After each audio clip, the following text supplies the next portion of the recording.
kita sudah mendengarkan memang belakangan ini beredar luas kabar bahwa rencananya akan ada penambahan kursi menteri di kabinet mendatang. Dari 34 yang ada sekarang akan bertambah menjadi gendut, menjadi gemuk, menjadi gemoy. Kalau kami pilih sebagai judul istilah kami, semakin bengkak rencananya sampai 40 ataupun juga 41. Mengenai aturan yang mengatur mengenai kementerian ini bisa semua direvisi, bisa semua diubah. Tapi kita harus juga melihat apa sebenarnya dasarnya, apa tujuannya. Apakah memang untuk kabinet mendatang, presiden dan juga wakil presiden terpilih membutuhkan begitu banyak menteri untuk bisa melakukan program-program kerjanya, atau hanya ini sebuah cara saja untuk bisa mengakomodir partai-partai yang memberikan dukungan selama masa pemilu kemarin. Nah, kita akan langsung saja ajak Anda untuk bisa melihat undang-undang yang mengatur mengenai jumlah menteri di kabinet atau undang-undang kementerian ini. Kita akan lihat bersama. Ya, ini dia. Kita saksikan. Nah, Undang-Undang Nomor 39 Tahun 2008 tentang Kementerian Negara, Pasal 12, Presiden membentuk Kementerian Luar Negeri, Dalam Negeri, dan Pertahanan sebagaimana dimaksud dalam Undang-Undang Dasar Negara Republik Indonesia tahun 1945. Berikutnya, kita akan juga lihat Pasal 13, Presiden membentuk kementerian sebagaimana dimaksud dalam Pasal 5 ayat 2 dan ayat 3. Pembentukan kementerian sebagaimana dimaksud pada ayat 1 dengan mempertimbangkan, nah ini dia, efisiensi, efektivitas, cakupan tugas, dan proporsionalitas beban tugas, kesinambungan, keserasian, dan keterpaduan, pelaksanaan tugas, dan atau perkembangan lingkungan global.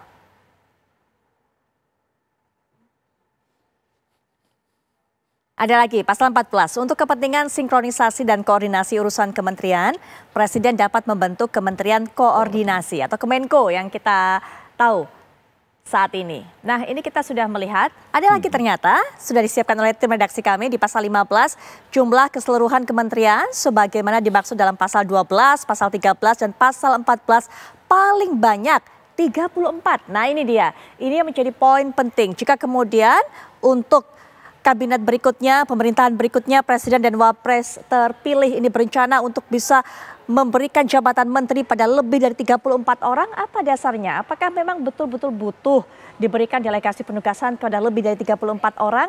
Nah, untuk itu kita akan membahas mengenai hal ini, sudah hadir di samping saya. Mungkin Anda juga sudah sempat melihat tadi, yaitu ada Bang Effendi Ghazali, Bang EG, kalau kita bisa singkat dengan jabatan panggilan akrabnya, Mbak Egy ini merupakan pengamat politik atau juga pengamat komunikasi politik. Assalamualaikum warahmatullahi wabarakatuh, Bang Egy. Gimana kabar? Alhamdulillah ya. Alhamdulillah sehat. Baik. Baik. Ya. Baik ya. Selain Bang Egy, nanti kita juga akan dengarkan narasumber berikutnya yang sudah bergabung secara daring, mewakili Gerindra, juga akan menjelaskan pandangannya kepada kita, termasuk mengenai rencana ini. Sudah bergabung Pak Wihadi Wianto. Selamat malam Pak Wihadi. Selamat malam Putri. Bang Egy, selamat malam. Selamat malam Pak Wihadi. Ya. Ini kita pilih judulnya adalah Kabinet Gemoy. Sudah sempat saya singgung tadi mengenai kegemoyan ini, rencana gemoy ini Bang Egy. Nah ini Prabowo apakah memang meniru Soekarno? Karena memang pada saat masa jabatan Presiden Soekarno sempat kita tuh memiliki menteri sampai 132 orang. Jumlah yang sangat banyak pada saat itu. Tapi apakah kemudian cukup relevan kondisi pada saat itu untuk kemudian diaplikasikan juga di kondisi saat ini? Pak Wihadi mungkin bisa berikan pandangan kepada kami juga sebenarnya mengapa ada rencana untuk bisa menambah jumlah menteri sampai 40 atau 41, Pak Wihadi? Saya kira begini, saya masih luruskan bahwa hingga saat ini belum ada keputusan apapun atau keinginan untuk menambah ataupun tetap. Namun wacana-wacana kan selalu berkembang. Nah ini wacana-wacana yang berkembang ini kan kalau melihat daripada situasi yang harus dihadapi pada saat ini dan juga melihat daripada kementerian-kementerian yang ada saat ini, di mana kalau kita melihat memang banyak sekali kementerian-kementerian yang satu kementerian tetapi direktoratnya tidak nyambung. Nah ini perlu ada satu pemisahan daripada kementerian tersebut untuk memberikan suatu efektivitas kinerja ke depannya. Baik. Yang poin ini mohon maaf Pak Wihadi, yang poin ini contohnya seperti kementerian apa Pak Wihadi? Mohon maaf saya potong. Untuk yang ada direktorat nggak nyambung ini kira-kira untuk yang direktorat nggak nyambung saat ini kementerian apa Pak Wihadi yang memang sebaiknya dipecah untuk efektivitas kinerjanya? Ya begini, kita ambil contoh saja, misalnya Kementerian Hukum dan HAM, ya. Hukum ini permasalahan juga permasalahan undang-undang.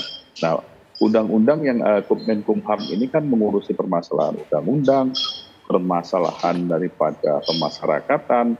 Ini kan sebenarnya koordinasinya kan berbeda, karena bagaimana yang namanya membuat undang-undang dan bagaimana mengurus daripada para lapas gitu kan. Jadi kan ini kan berbeda antara undang-undang dengan lapas gitu kan. Nah, ini kan salah satu hal yang mungkin kalau kita lihat ada ada yang kementerian yang mungkin kita melihat bahwa di sini ada seperti itu. Terus kemudian juga kementerian-kementerian yang lain ada beberapa hal yang memang harusnya bisa lebih efektifkan. Nah, ini salah satu contoh saja. Ya, ini salah satu contoh ini bukan berarti bahwa memang akan seperti itu, tetapi inilah pemikiran-pemikiran ke depannya. Jadi saya pikir bahwa kita belum juga memutuskan berapa jumlah daripada kementerian nantinya, ya kan, bisa bertambah, ya bisa bertambah memungkinkan. Tetapi kalau kita melihat apakah undang-undangnya mengizinkan, undang-undangnya tahun 2008.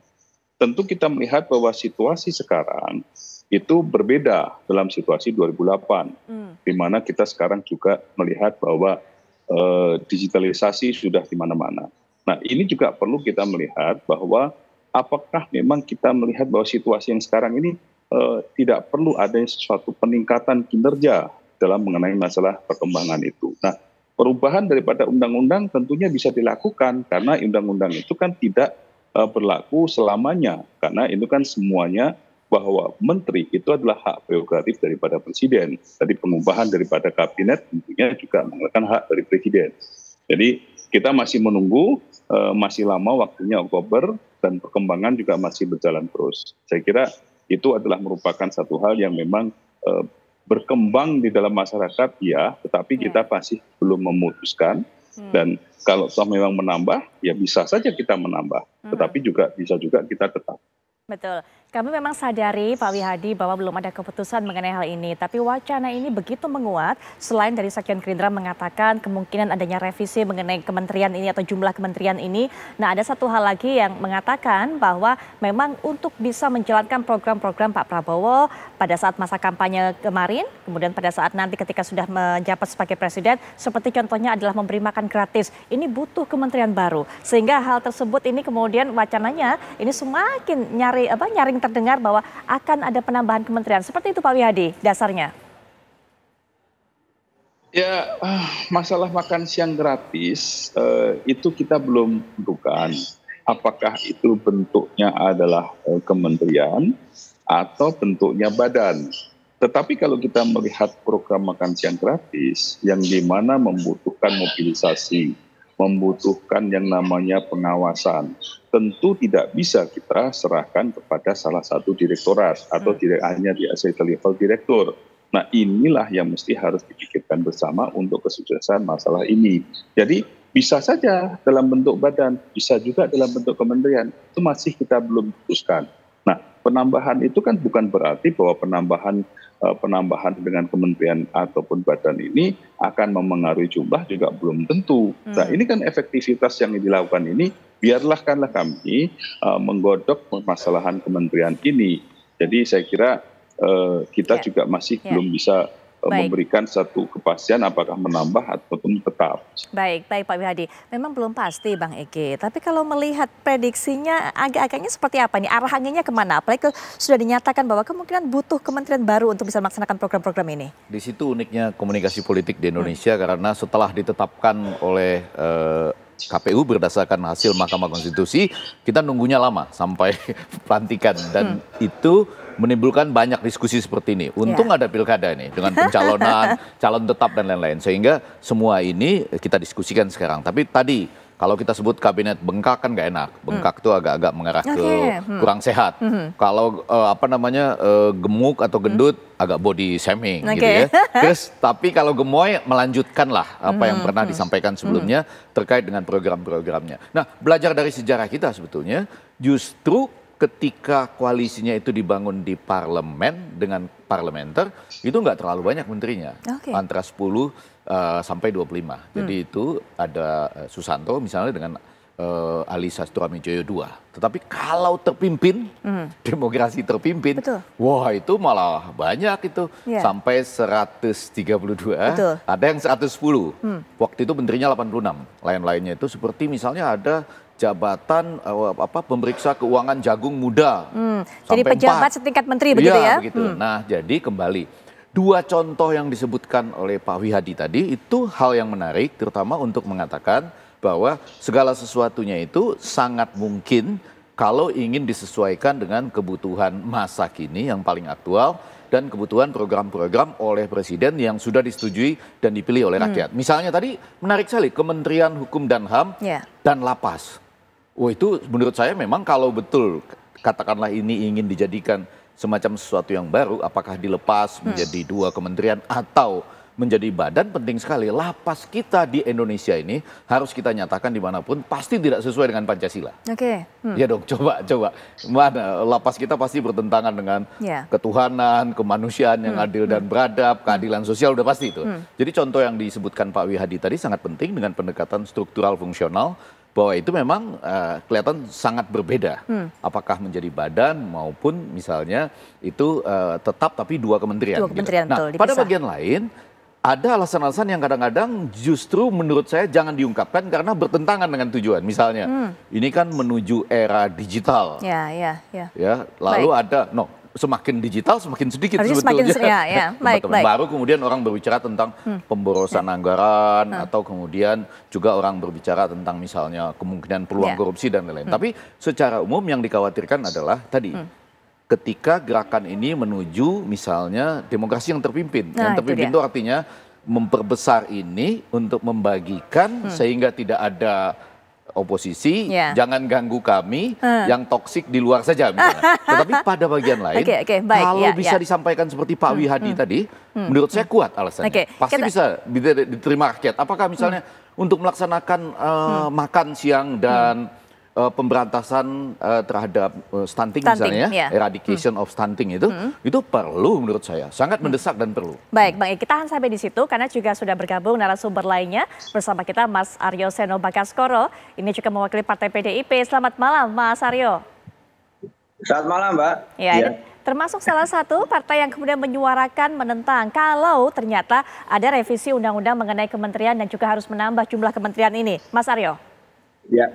Saya dari tadi salah fokus sama kaosnya Prof. Effendi Ghazali. Sama-sama, Mas.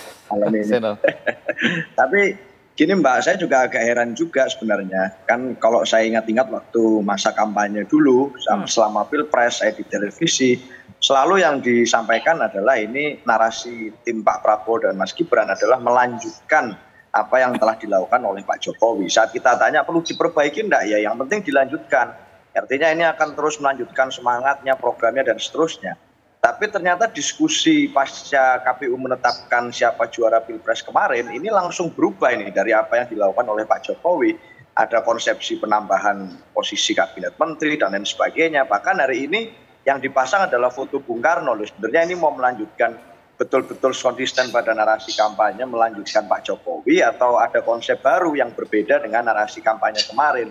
Buat saya ini membuat mengingat memori pada masa kampanye ini agak ada berbedanya dengan apa yang dijanjikan kepada publik. Tapi saya rasa kami sebagai satu partai, kami menghargai bagaimanapun setiap masa presiden tentu ada hal-hal yang berbeda dengan kebijakan presiden sebelumnya. Tentu ada hal-hal atau sikap-sikap politik atau kebijakan regulasi politik yang berbeda dengan pemerintahan sebelumnya. Kami memilih untuk menghargai itu. Tetapi kami harus mengingatkan juga bahwa secara aturan main sebenarnya kan sudah ada yang menjadi acuan dari aturan tentang Kementerian Negara, jumlahnya, komposisinya, termasuk yang mengatur Kemenko dan lain sebagainya yang dibahas di awal tadi. Kalau mau melakukan perubahan itu, ada political will untuk melakukan perubahan itu, tentu saya kira tidak sulit untuk kemudian presiden selanjutnya melakukan perubahan-perubahan. Tetapi saya kira rakyat perlu tahu alasannya. Gitu. Nah, alasannya apa nih yang menjadi dasar pemikiran dari perubahan nomenklatur jumlah kementerian negara ini? Katakan memang nanti akan dilakukan perubahan. katakan tentang urgensi, tentang apapun bisa dibuat sebenarnya. Tetapi kan konteks hari ini saat kita melihat dan mencermati dinamika politik yang berkembang, konteks yang ditangkap publik itu adalah sebenarnya itu untuk mengakomodir kekuatan-kekuatan politik baru dari koalisi pendukung dari tim pemenangan kemarin. Itu setidaknya ditangkap publik saya rasa seperti itu. Bahwa setelah Pilpres banyak mungkin ini kemudian terlibat di dalam eksekutif agar tidak ada yang mengganggu di luar eksekutif. Dan akhirnya resikonya tentu pemerintahan akan menjadi eksekutif heavy dengan check and balance yang minim apabila semua kekuatan politik berusaha diakomodir di dalam kementerian-kementerian yang ada.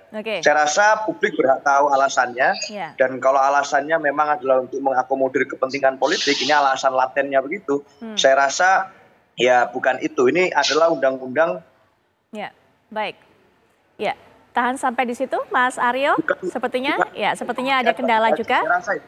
Mungkin di mute. Tapi nanti, Mas Aryo kita berikan kesempatan juga untuk melanjutkan. Tapi setelah jeda, Pak Wihadi juga silakan ditanggapi tadi. Ada persepsi publik yang mungkin akan memikirkan ataupun juga mengatakan bahwa rencana pemekaran ataupun juga menambah kursi kementerian ini hanya sebagai upaya untuk bisa mengakomodasi partai-partai pendukung dari pasangan Prabowo dan juga Gibran. Tapi nanti Pak Wihadi sesaat lagi.